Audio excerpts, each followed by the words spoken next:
చేసుకుంటూ బ్రాహ్మణులకు అనేక ధనం ఇచ్చుకుంటూ తన నగరముకు పోవడమై బయలుదేరి వారు సముద్ర తీరున ఆ విధంగా కొంత దూరము ప్రయాణం చేసిన తర్వాత శ్రీ సత్యనారాయణ స్వామి సన్యాస రూపము ధరించిన వాడై ఆ వైశ్యుల కాడకు వచ్చి, ఓ వైశ్యులారా, మీ పడవ యందున్న సామానులు ఏమిటి అని అడిగాను.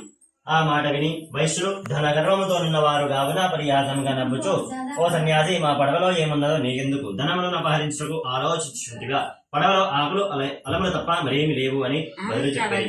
ఆ సన్యాసి యది అట్లే అవ్వాక అని క్షమించను.